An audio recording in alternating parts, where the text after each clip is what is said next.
Halo Jemaat GKT Eklesia Surabaya, senang banget bisa ngobrol dan sharing bareng hari ini. Kita bakal bahas satu topik yang jujur aja cukup mendesak dan bikin kita semua mikir keras, tentang pertumbuhan gereja kita. Pernah nggak sih kepikiran, kenapa ya sebuah gereja yang kelihatannya sibuk banget, aktivitasnya padat, tapi kok rasanya berhenti bertumbuh? Nah, bahasan kita kali ini tuh pas banget buat semua umur, dari adik-adik sampai opa-oma, karena ini benar-benar urusan keluarga besar kita. Yuk, kita mulai? Oke, mari kita bahas lebih dalam. Sebelum kita nyari-nyari alasan dari luar, gimana kalau kita berani nanya ke diri sendiri dulu? Ada dua pertanyaan yang lumayan personal nih. Pertama, seberapa banyak dari kita di GGT Eklesia yang benar-benar udah jadiin doa itu kebutuhan utama? Bukan cuma pelengkap ya. Dan yang kedua, coba ingat-ingat pelayanan misi nyata apa yang udah kita kerjain dalam 5 tahun terakhir ini. Ini bukan buat saling menghakimi kok, tapi murni buat ngaca, ngelihat lagi kebiasaan rohani kita selama ini. Buat gampangnya, coba deh bayangin ini bareng-bareng. Buat adik-adik sekolah minggu sampai bapak ibu, bayangin sebuah pohon. Apa jadinya kalau pohon itu nggak punya akar yang nancep kuat di tanah, terus cabang-cabangnya juga nggak pernah ngeluarin buah satupun? Pasti layu dan akhirnya mati kan? Sedihnya, gambaran pohon yang kehilangan fungsi utamanya ini bisa banget terjadi di gereja mana aja. Terus apa hubungannya sama gereja?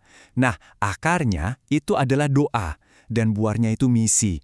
Zaman sekarang banyak banget loh gereja yang kelihatannya wah programnya keren-keren, acaranya meriah, fasilitasnya top banget. Tapi sayangnya mereka kropos di dua hal dasar ini.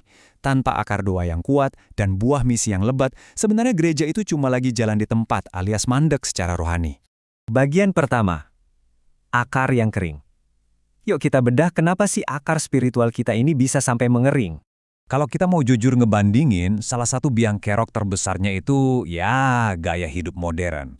Jadwal yang super padat, mata yang nggak bisa lepas dari gadget, dan pastinya kenyamanan zona nyaman kita. Pelan tapi pasti hal-hal ini ngikis disiplin doa kita. Kita tuh kadang lebih gampang andalin teknologi atau strategi bikin acara yang keren daripada benar-benar berserah sama Tuhan. Waktu buat nyari wajah Tuhan dalam doa malah sering kegusur sama hal-hal yang kelihatannya aja mendesak. Padahal ya cuma distraksi doang. Akibatnya lumayan fatal loh, terempar rasa lapar dan aus yang beneran akan hadirat Tuhan, doa tuh berubah cuma jadi rutinitas aja, sekedar formalitas buat buka tutup acara. Harusnya kan doa itu ibarat nafas kita ya, tapi gara-gara ini doa malah turun kasta, jadi sekedar opsi atau pilihan terakhir pas kita mentok, bukan lagi panggilan ilahi yang nuntun setiap keputusan kita. Masuk ke bagian kedua nih Bu, buah yang hilang. Pertanyaannya, kenapa sih gereja sering banget ngehindarin yang namanya misi? Alasan-alasannya mungkin dekat banget sama keseharian kita. Pertama, kita seringnya asik mikirin diri sendiri, fokus ke kenyamanan di dalam gereja aja, daripada keluar menjangkau orang lain. Terus, ada rasa takut. Takut ditolak, takut salah ngomong, atau takut dibilang terlalu fanatik. Bener nggak? Selain itu, banyak jemaat ngerasa nggak pernah dibekali gimana sih cara cerita tentang iman kita secara santai dan natural. Dan pastinya, ini butuh banget teladan dari para pemimpin. Susah kan buat jemaat bergerak kalau nggak ngelihat contoh nyata dari pemimpinnya yang hidup bermisi? Nah, di sini kita perlu lurusin satu salah paham yang sering banget terjadi. Misi sejati itu bukan sekedar bagi-bagi sembako setahun sekali atau kunjungan ke panti asuhan loh. Ya itu bagus banget, tapi misi itu jauh lebih dalam dari itu. Misi adalah wujud ketaatan mutlak kita sama Tuhan. Ini tuh perintah dan harus dijadiin gaya hidup kita sehari-hari. Nggak peduli kamu masih pelajar, ibu rumah tangga, pekerja kantoran, atau udah pensiun sekalipun. Jadi, poin krusialnya adalah sekarang kita lagi ada di sebuah persimpangan. Kita harus berani ngadepin realitas ini. Apa sih yang bakal terjadi kalau sebuah gereja terus-terusan jalan tanpa dua pilar penyangga ini? Dampaknya, jujur aja, cukup tragis. Tapi kita harus bahas ini karena kita peduli. Tanpa doa dan misi, pertumbuhan kita bakal mandek, angka kehadiran ya segitu-gitu aja, atau malah pelan-pelan turun. Pelayanan kita mungkin kelihatan super sibuk, tapi rasanya kosong. Nggak ada kuasa yang benar-benar ngubah hidup orang. Akibatnya, jemaat yang datang tiap hari Minggu cuma duduk manis jadi penonton. Dan ujung-ujungnya, kehadiran gereja kita jadi nggak nyambung lagi, alias nggak relevan sama masyarakat di sekitar kita. Dan dari semua dampak itu, ini dia tragedi terbesarnya. Gereja yang kehilangan akar doa dan buah misinya, lama-lama cuma bakal jadi kayak museum. Bangunannya mungkin megah, cantik banget, tapi cuma dipakai buat nyimpen dan nyeritain kejayaan di masa lalu. Udah nggak ada lagi dampak nyatanya buat hari ini, apalagi buat masa depan. Pasti kita semua nggak mau kan GKT Eklesia cuma jadi museum kenangan? Masuk ke bagian ketiga, solusi. Kabar baiknya, kita bisa ngebangun ulang ini semua. Kuncinya ada di kalimat ini. Doa melahirkan misi. Sering banget kita kebalik mikirnya. Yuk, bikin acara misi yang gede, baru deh kita doain biar sukses.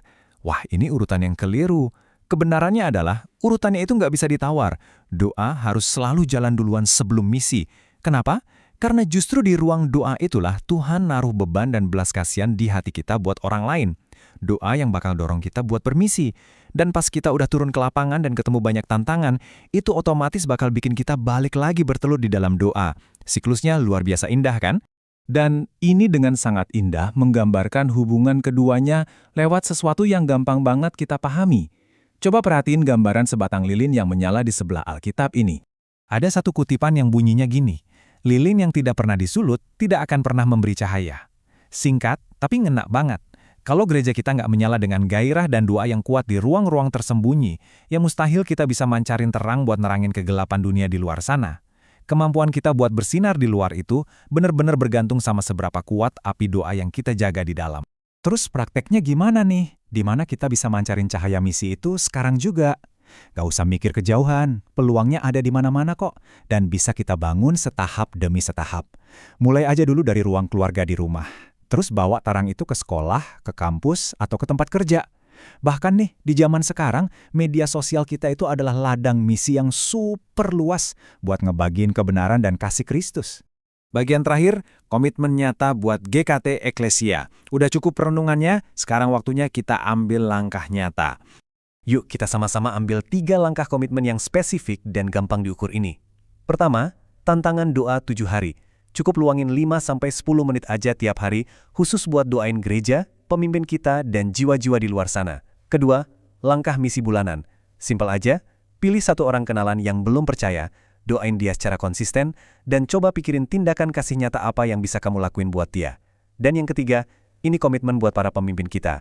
Pastikan ya, setiap kali rapat, jangan langsung baca agenda, tapi benar-benar cari dulu apa sih kehendak dan tujuan Tuhan. Sebagai penutup, saya mau ninggalin satu pertanyaan penting buat kita renungin. Mau nggak kita berhenti ngelihat kegiatan gereja cuma sekedar rutinitas agama mingguan dan mulai jadiin doa dan misi sebagai detak jantung serta gaya hidup kita sehari-hari? GKT Eklesia ini punya potensi yang luar biasa banget buat jadi pohon dengan akar yang dalam dan buah yang lebat. Tapi semuanya balik lagi, dimulai dari satu keputusan di hati Anda hari ini. Gimana? Siap ambil langkah pertama?